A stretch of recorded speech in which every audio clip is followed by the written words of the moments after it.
Welcome back to another episode of TA Outdoors. I'm out here with my dad from TA Fishing and my dog Jax. Yesterday we went fishing down on the coast. We fished into dark. It was pretty cold conditions. We managed to get some fish. Today we are here in the woods and we're going to be cooking up some fresh food over the fire. Woo. So you might not be able to tell, but it's really windy today. The wind's blowing it too fast, and obviously the flames are going that way, and we need them to go up to be able to cook more efficiently.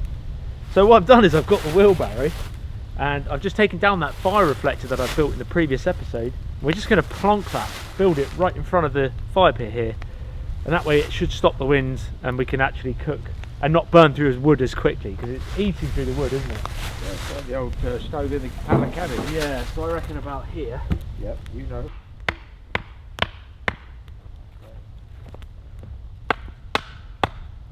At the moment you can see the flames coming out the side. Yeah. Here we need them coming up the top more. So let's build the fire reflector, Dad, and see whether it changes those flames coming out the back there. It should do. We slightly changed the fire reflector angle. Wind's changed, isn't it? Yeah, it's changing a bit, but it's not taking long because I haven't had to cut all this wood. It's already been cut.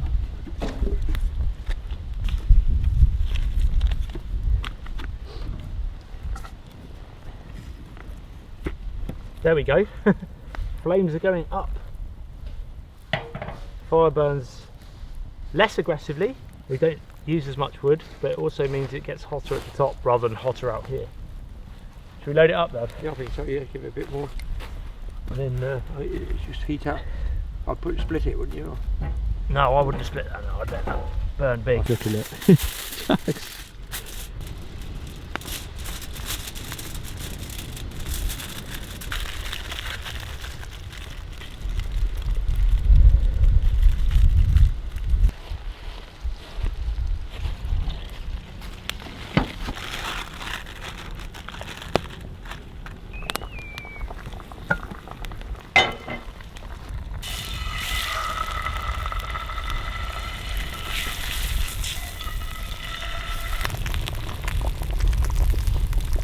Small bits, isn't it? Yeah. At least it's a nice big cooking area. Normally we run out, don't we? We run out of space.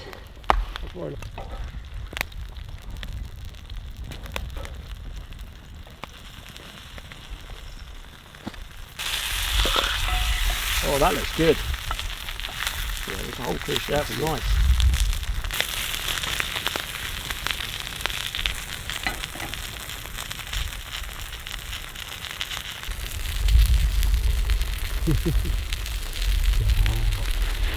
Fish is on the menu, Jax. Fishy fish.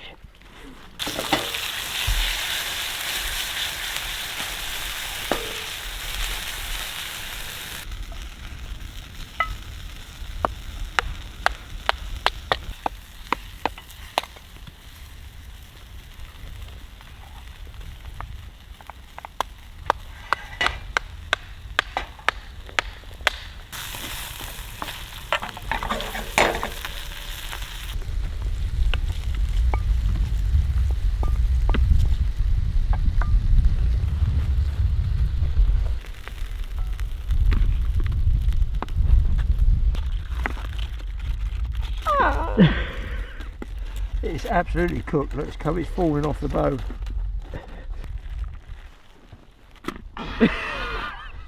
Why do I do such stupid things? Just on top of the rice. Yeah, please, yeah. Don't leave home without the sweet and sour. Sweet chilli, isn't it? Sweet. Sweet chilli. Not Sweet chilli, not Yeah. sweet and sour. No sour. We could even afford to buy a new tub of this. Look at that. Somebody shoot us in a minute. I think it's duck season. Hermetically sealed for you. Why have you done that? Because I didn't want to going all over the place. You go, I can't eat off of that. Oh, that's ridiculous, Dad. Keep them clean. Right. Should we sit on this and brave it? You watch this lot go on the floor. I'd sit on it Should we give first. in the camp chairs? Yeah, you can couple of camp chairs, can't The blue plates are back. Nothing wrong with a plastic plate. These blimmin' blue plates They keep belong coming to my back. mum. In the 1960s. Are they the most unbushcrafty plates? But do you know what? Doesn't matter because they're a practical thing. My fish is cooked. Yeah? How's your fish with that? I'm gonna have a look in a minute. There's two different ways. Mike was frying his whole and mine was steaming. What was it? Burning. So yeah, Dad cooked his in tin foil. I didn't want to do that. I just fried straight up in oil and butter. That's how I like fish. But we've got a bit of a seafood medley here, haven't we, Dad? With some rice. All right, so, lovely. Fish, whiting, yep, prawns, squid, mussels, and some rice, kind of basmati rice with some sweet chilli sauce. This is also a fishing episode, folks. We're out here in the woods. We've just built a kind of mini bushcraft camp without even planning to. But we did go fishing, yesterday, day before? I think it was day before. A couple of days ago. Yeah, we went fishing and it was into the night. We fished into the dark. But what we're going to do, we filmed it all. It was good fun. It was pretty cold, but really good fun. And I will roll that footage now so you guys can see us catching some fish. Yep. And then we'll come back to here and finish our food.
What do you think the chances are, Dad?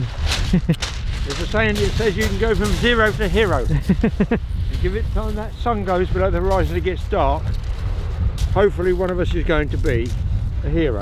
Let's hope so. Come on, fish.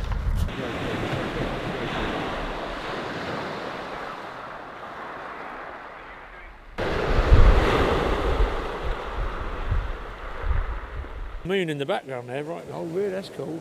I'll never do any good when the moon and the sun are in the sky at the same time. Another one of mine. Which it is right now. Yeah, there's the moon, there's the sun. Do you reckon it's an old, I say old wives' tale, like an old... Yeah, me. It's the only one, superstition. Be like Jack's waiting for a freebie, isn't he? Yeah. Getting confident.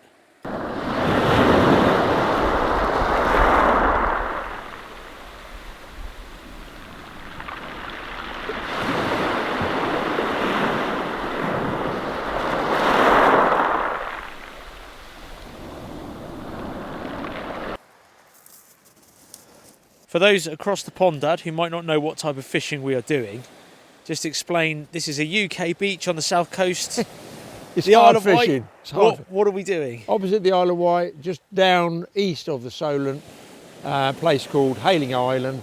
If you think of Amity Island for Jaws, it's that similar situation, but no sharks. In fact, there might be no fish. So what do we use rigs here on the beach typically? This is we call it a two hook. It's one up here, and one down, one below the lead, and it's a fixed lead. It's got a grip on it like that. A gripper lead, yeah. Yeah, it's got wires that are held by these, little yellow bits, and as it holds in the sand like this, it keeps your bait in one place.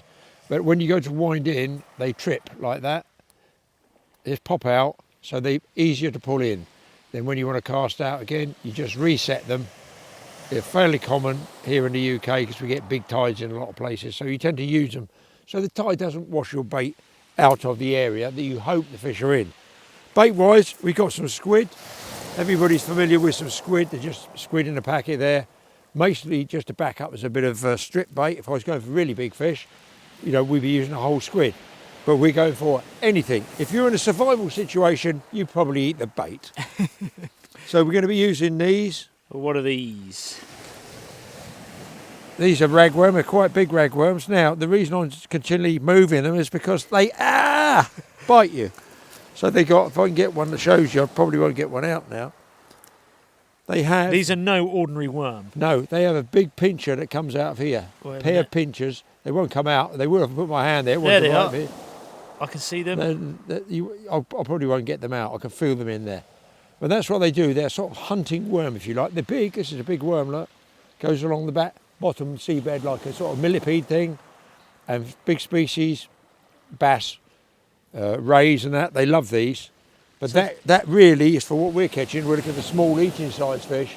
That would be too big. So that worm, just so people know, lives in the sea, in the sand, around these areas, doesn't it? Not so much in this area, it's more. But on the south coast. On the south coast. All across the south coast, you can find these worms. This would be the common worm for this area.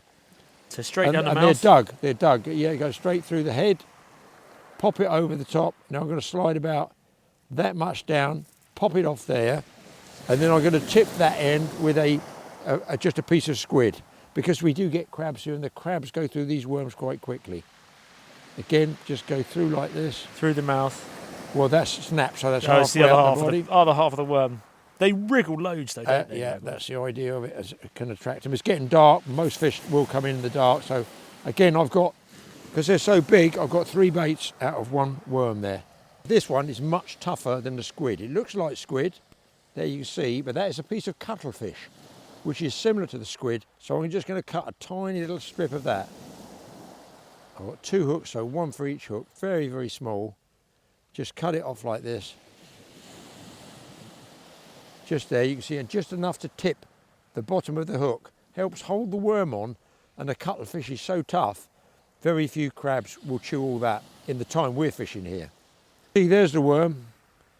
I just get a piece of cuttlefish, thick end first, way, way thicker than squid. So that now represents quite a decent bait down there on the seabed. And the tide we got here is, as it gets dark, high tide is 7:20 tonight. Let's get that squid on. It's 7:20 tonight, so we're now about 4 o'clock. So, a couple of 3 hours of the tide coming up, and then we probably will go then, depending on what the fishing's like. Mike's got to get back to his family. Yeah. He thinks, if the fishing's good, no, I'm staying, and I've got the car keys.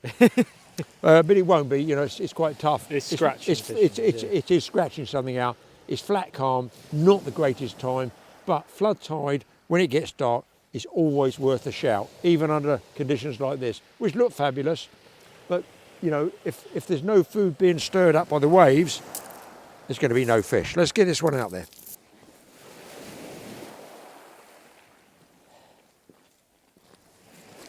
So time is 20 to 5. We've got probably 10 minutes, 15 minutes maybe of daylight hours left. My camera's obviously boosting out the settings.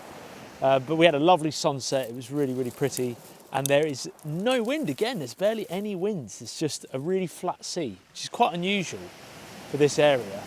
But we got the baits in the water. We're going to set up a shelter.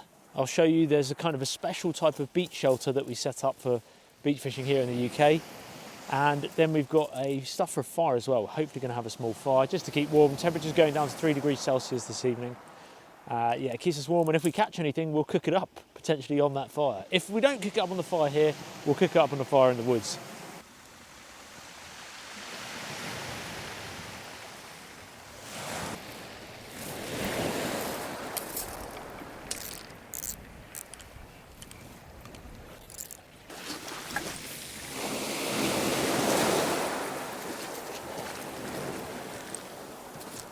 It's almost like a teepee design. It's half a teepee, isn't it? It's half a teepee. You've got to get this there first. And then I have to put this on first, which is always tight.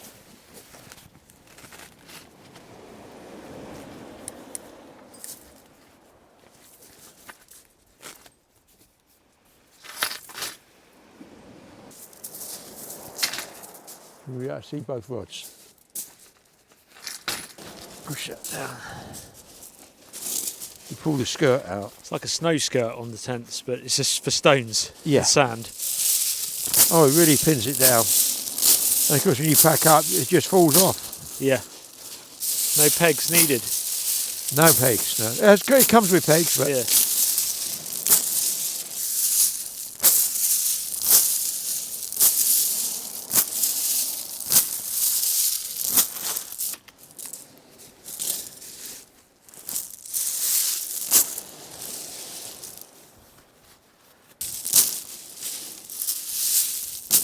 You guys probably can see the moon just above my head. It's about to get dark very, very quickly now. My camera's maxed out on the settings. But I don't know if you can see on your TV or your device that you're watching it on, the tips of the rods all have white section to them. They're either painted white or they're sprayed white. And that's reflective paint. So that when you're using your head torch at night and when it's pitch black, you can see, I've got my head torch on at the moment, sorry, just blind everyone. When you're using your head torch at night, you can see it reflect. You guys, I don't know if you can see this because I'm looking away, but I'll get a shot if not. As my head torch touches the tip of the rods, they flash white and that way they're reflective. So I can hold it there now and I can see really clearly if there's a fish biting on the rod by looking for any taps or any movement. Obviously, it's still dusk, so I can see the white and the rods against the silhouette of the sky. But yeah, really, really useful thing. There's lots of little quirks and things like that that beach fishermen do here in the UK. You can put bells on them, you can put small glow sticks on them, we do sometimes. This is probably the first time a lot of you guys on TA Outdoors have ever seen this type of fishing. It's hard, guys. The fish are small. We're looking at like this size fish, right? They're only small, but they're edible, providing they're the right size. We get bass here, whiting, pouting, smoothhound in the summer, cod if we're really lucky. It'd be amazing to get a cod, such good eating fish. They're bigger, they can grow, well, 20, I think records in the 20 pounds, so big cod here. You get rays, you get all sorts of fish, good variety. It's just very difficult in the winter, well, all year round now. It's really tricky because what's happening is the trawlers are just destroying a lot of the inshore fishing at the moment by just trawling up and down and up and down. Everything's getting absolutely destroyed here in the UK, across Europe. All the trawlers going into other people's territories, ripping up the seabed, and as a result, the fishing is just really poor. It's such a shame. But look, the Isle of Wight, you might just be able to see this. It is beautiful, this sunset that we've just had. I mean, that is stunning. So that, just over there, is the Isle of Wight. And you will see a lighthouse at some point when it gets really dark, but all the lights you see out there are small boats, well, big boats. That moon is lovely as well, isn't it? it is right on the half moon. So we've got 5 baits out, 5 rods. 5 rods out, we should catch something, hopefully. It's absolutely like a mill pond out there. It's weird, isn't it? Well, it's northerly wind. It's knocked any form of sea down. We've been like 2 weeks without having a good This is unusual blast weather of though, wind. really, Yeah, for this November south coast. it is, yeah, it is. It's a lot worse than this normally, isn't it? Yeah, it's windy. blowing in, yeah. But of course that's what stirs the fish up a lot of the time. Yeah. Hopefully you can see the tips of the fishing rods on your screen there. If I just shine my head torch, I'm about 30 yards away. If I just shine my head torch there, see them reflect? And that's why the tips of the rods are white and have reflective material on them. That's how far. In fact, you might be able to see it from here, look. Watch the tips of the rods. That's just my head torch.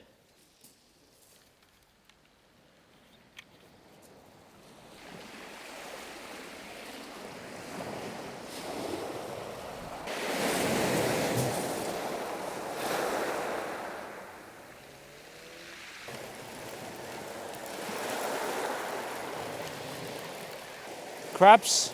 I would guess. Stripped? Yeah, stripped. Okay, so the next one's 20 minutes. The worms are on, a bit of the worms on though. Oh, I could bait up with this, can't I?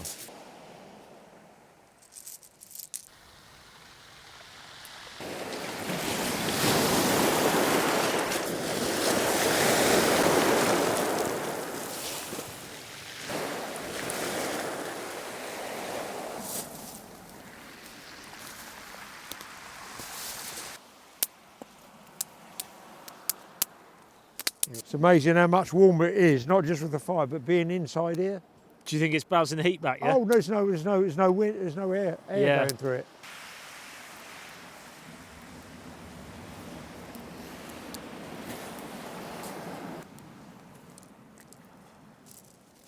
God, you can't beat a good fire. There's something about it, isn't there? You know? Yeah. As soon as you see that, especially in the winter, you feel safe. You do, yeah. You can do your cooking, you can keep warm, it keeps the predators away. So we're about an hour and a half into the session. Absolutely no bites whatsoever so far, which is frustrating, but we knew it would be like this. It is a lovely evening though, and we've got the fire, just put the fire on, and we're going to try a different method. Going to take one of the rods in, take the bait off, and we're going to put some squid jigs on, because the moon's out, it's a clear sky, and it's the perfect time of year, November, for squid. So hopefully we might get something with that. A squid jig. This isn't the best one, this is just an average squid jig. It's got a lead weight there at the bottom. I guess these are supposed to be paddles or fins or what, but there is no hook on it. What happens is the squid comes up behind, grabs it with his tentacles and gets caught on these tiny pins. They are not fish hooks, they're just pins, so they hang like that. So I'm going to give this one a throw out and see if there is anything out there squiddly diddly. Not many people your age, Dad, out on the beaches in November in in about 8 degrees Celsius. Just entering my 74th year, which is all fake, don't believe it, because I feel like 45. Like, I'm sure there's a few of you out there. You have to go on Mike's, comment on Mike's page, how old do you feel really? I can't remember the years where they've gone, they just go. What I do remember was being about 15 or 16 and thinking, I can't wait to grow up. Imagine what I look like when I'm 21. Imagine what you look like when you're 74, Graham. It does go quick, life. It definitely goes quicker as you get older. It does have flies, man. You want me to whiz this on it? Yeah, okay, yeah. Hang on a minute, that's a slack line bite. Oh yeah. Slack? Wind it.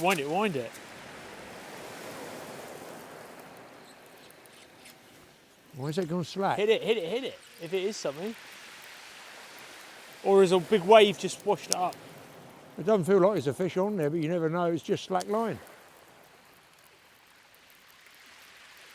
Lead might have bumped out. Maybe broke, yeah. Rolling around. Got to be checked.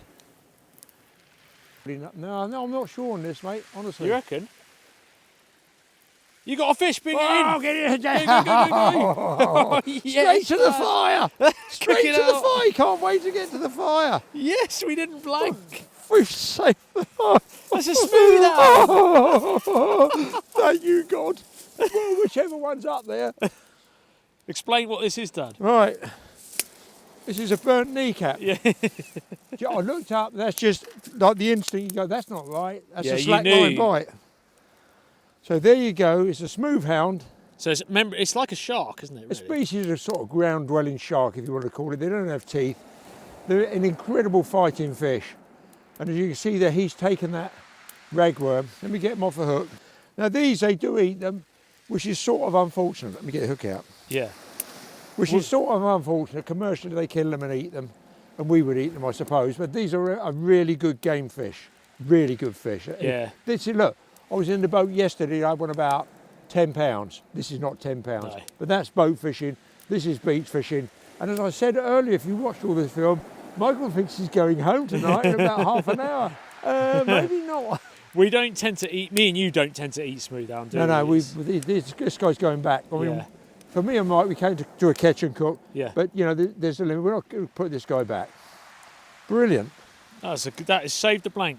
That has absolutely saved the blank, mate. No question. Yeah, that's a good... Let's get it right. I don't want to get a booty. I'm full of smoke now. There we Oh, go. man, it's off like a missile. Get it. Nice one, Dad. So what a slack liner is, years ago when we used to go cod fishing, you would have a lugworm similar to those ragworm, and you would have a strong tidal area and you would throw your bait out with those grips Okay, so along comes a bigger fish, i.e. a cod or so, a larger fish. He takes the bait, off he bolts, and he'll pull that grip lead either out or drag the grip lead along. So if you're fishing in a tide, you always want a little bit of tension on the rod top, which, you know, we have up there. We've got a little bit of tension on it. So anything different to that, you'd have to say, why is the tension not on that rod?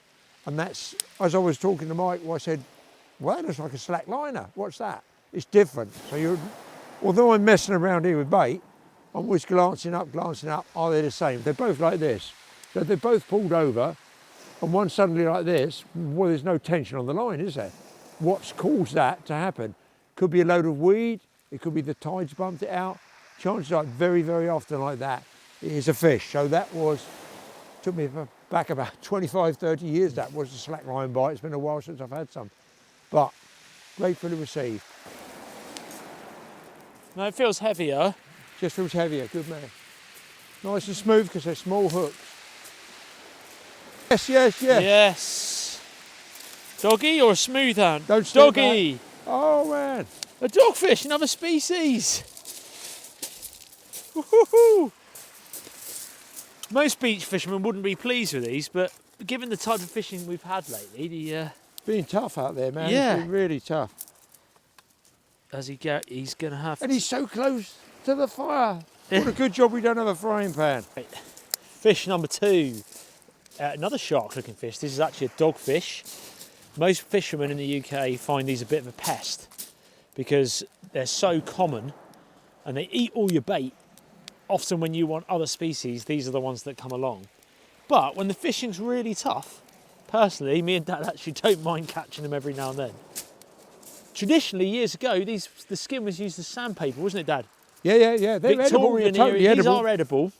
They get ammonia in them though, don't they? So Yeah, you normally skin it and you put it in, gut it, skin it, put it in the fridge for a day and eat it the next day. and then you can dry the skin, yeah. and use it as sandpaper. We've done that on our channel before. We have actually used it. It's trying to get me there, but very cool fish. But we're not going to eat this one tonight. That's 2 fish we're putting back. We're being quite generous, Dad. Really. We are indeed. Yeah, absolutely. I'll tell you what, it's grateful, and I'm pleased you got one on that rod. I know. That was good actually. Quite a good bite as well.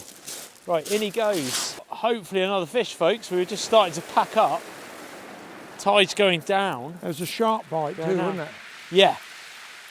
There's something on it. Here it comes. There we go. Is there a fish here? Bass! Oh no, really? Yes! Another species! Oh, well. There we go, another species. This is undersized, we can't keep this. It's this is a really good eating fish. That is about the best one you're going to get for eating. One of the best eating fish you can get here in the UK, a bass. Place. Yeah, place would be another one. But they have spikes on their dorsal. There's spikes all over, but there's spikes here on the dorsal fin. They gill can get covers. you on the gill covers on the gill cover. edge here. Just there's a spike. But they're beautiful fish, lovely silver. Lovely silver fish. It's proper, what we call a proper fish, that one. Yeah, they are. Sadly, Wow. way too undersized. We cannot keep this. I think you're allowed to keep 1 fish per angler Well, they change the per rules all the day, time. and but it's 42 about, centimetres. It's or about 40. 2 fish over 42 centimetres or something. It really changes, so it's... Changes a lot with bass. Yeah, because they they're trying get to hammered a lot by commercials. And Yeah. anyway, lovely fish. Brilliant. Just as we're packing up, you've Just been as to the we're car with one packing up, load of yeah. rubbish. Now you're going to come back and wind a fishing. Lovely Yeah, job. that was handy. Well, that's how you got him. Wait, the wave's going back. The water's so clear. It's clear, isn't it? Yeah, there he goes. He's turned up the right way. And he's off. Beautiful. Look how clear that is at night. It's amazing, isn't it? You should be squid fishing. I know. We need light, little squid jig light or something. That was the result. So we caught those fish, but we didn't bring any of them back with us because 2 of them were undersized, and the other one, the dogfish, Could have eaten. we could have eaten, I suppose, but we've already we have eaten them in the past on the channel, and we've also skinned them, used them as sandpaper, didn't you, on the boat? Yeah. But we wanted whiting. We wanted whiting, that was the target species, or cod or something like that. But what we're eating now is cooked, caught, sorry, by yourself, wasn't it, Dad? Yeah, absolutely. Out on a boat this time. So we'll roll the footage of Dad actually catching this particular fish that we're eating. Well, another fish on the light rod, so I don't know what this one is.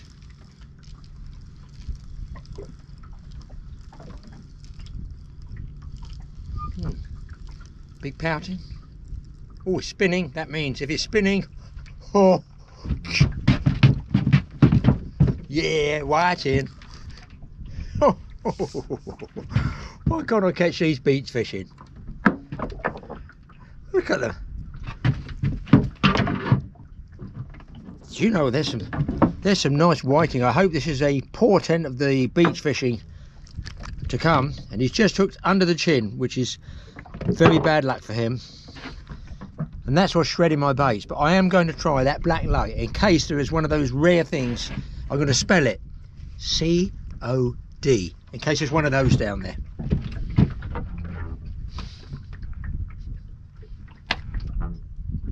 There's my bait. That's a big mackerel. So you can get an idea of these fish, why I get so excited. So I don't get boat fishing much really, to be honest. I still got it though. There we go, Jax. Bit of fish. Good boy. Yummy. He's scoffing that whiting. Yeah, he likes fish.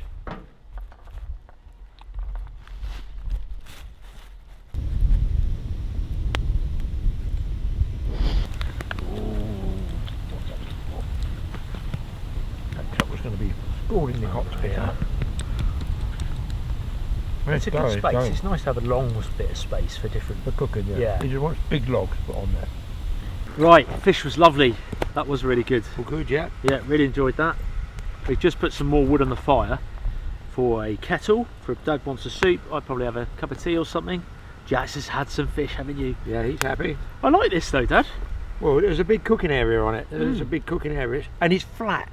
A number of Yeah. times you have the frying pan going off sideways or something. No, like it's nice. that. I'm used to using 2 pieces of wood and balancing the Yeah. frying pan on the wood, but actually I think we'll It's a use big that. burn, especially in the winter, somewhere where you actually want some heat there, you know. Yeah, we were That'd be talking good. a minute ago about whether it's used for Yeah, whether it's best used for coal or for wood. There you go, it's boiling. Look, Yeah, that's start boiling.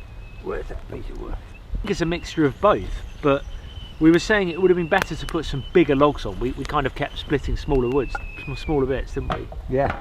But yeah, so I think we should have loaded up. I mean, it doesn't help the wind is ripping through, and the wind can get right under this, so it burns so efficiently that it actually burns through wood really well. It does go as through opposed to a logs, campfire when it's on the floor. Where did you get this? Well, there's a story surrounding this, a very brief story. I was at, I'm going to call it a reenactment, a military reenactment show, I think. And it was at your Bushcraft show initially. The gentleman there said, "You need to go to this, Graham, it's really impressive." And I went, and I did like 3 cameras worth of footage there. And one of the places I walked, while I was walking along, what did I come across? A military camp. It was a good old southern camp with southern men, southern women. It was, yes sir, Confederate. It was a Confederate Army camp. In that Confederate Army camp was a woman who was doing the cooking and the cleaning and the whatever she's doing there. And this is how it worked out. As it's reenactment, I'm going to try and do it for you. There I am at this military show. And the conversation I had about the purchase of this certain item didn't go the way I thought it would go. It went something like this. For male and female, I am donning different attire. Howdy there, ma'am, you're looking pretty fine. You're looking mighty fine, in fact. I'm interested in purchasing that there thing you got, what you cook on. I see you've made some kind of mistake because you put the price of £15 on it. Now, come on, honey, let's work halfway. I figure I can give you, let's say, £10.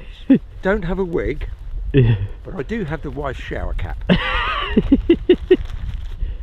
Well, hush your mouth, honey. The hell you think you're talking about? There's no way I'm going to take £10 for this thing at £15 so you can kiss my southern ass. Well, ma'am, I'm kind of surprised at that turn of phrase you got there. I'm also kind of surprised that you're down there. Anyway, I'm going to split the difference with you. Honey, I ain't going to mess around here now. I don't have much money on me. I spent most of it on a coffee in this place. I can't even afford a pizza. You're going down again. So, how about we split the difference and we go £12. Lord sakes, the best thing you can do is to take your 12 English pounds and you know what you can do with them? Go to get your glasses checked, because that thing that sign says there is £15 and I ain't taking a penny less. Well, that's kind of fierce at me. I kind of figured I'd get some kind of a deal on this, you know. But I notice there's a gentleman coming. I think it appears to be your husband, who seems to be 6'5" and about 285 pounds or so. So I think I'll give you the £15 and I'll take it, ma'am. Thank you. So that's how it worked. So I like to have a good deal like most people, but this lady was not moving. It's £15 or nothing. Now, what we were discussing is the reason she didn't want it, because she's used it twice. She was miles away. She didn't want to carry this huge piece of steel across to her car. I get it. Even with the help of the Confederate soldiers, they could have helped carry it for her. So I thought £15, that's got to be worth £15 on Mike's show, surely.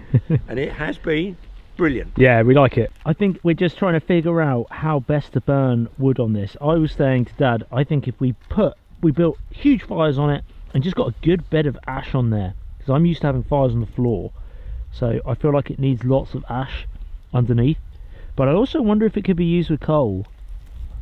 Well, sir, I'm so pleased you like it, because I can tell you now, ain't no way you're getting your money back. Dax is like, oh, is he alright?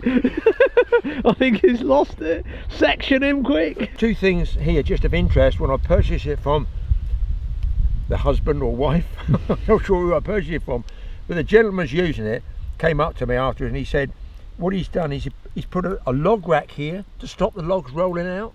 Yeah, you see I see that? that. He's put that mesh back, rolled back there, so it doesn't roll out. And this area you put your logs in, and that way they're pinched. I'm not going to touch it, I know it's red hot. This side is a rack, but he said there wasn't one on the other side. Underneath here he's got an ash catching tray there, you can see, also catches. So look, absolute minimal goes on the ground. So, nothing, yeah, it's brilliant. but listen, he did tell me he bought this brand new for £45 and then he's added bits to it. So I figure my £15 was pretty well spent. Yeah, it was, yeah. I still haven't had my soup. Well, that is it for this episode. It's a bit of a humble jumble of stuff, bit of everything, but we've been filming for the last, well, couple of days, and also Dad obviously did the stuff over the back end of summer, really, wasn't it? Yeah. But hope you guys have enjoyed it. We're going to be back here again real soon. We've got more plans to do some. We might even do a little bit more to this little camp cook area. This area is nice. This is a nice area. Look at it, fantastic setting there, because it is autumn, it's peak time. It's beautiful, isn't it? But it is a beautiful canopy here of beech trees. Yeah, so we're definitely going to be back. Don't forget, subscribe to Dad's YouTube channel, TA Fishing. There's a link in the description below. And I've got my other channel, Life of Mike, my second channel, where I upload videos that are a bit more behind the scenes and non-bushcraft related. That's in the description below. If you enjoyed this type of video, then we do have tons of bushcraft camp style videos like this that we used to do years ago, didn't we? We haven't done them. We haven't done them for a while, but I'll link to that series and the other bushcraft stuff in the description below. If you enjoyed it, feel free to hit the subscribe button. But thank you for watching, and we will see you in the next video.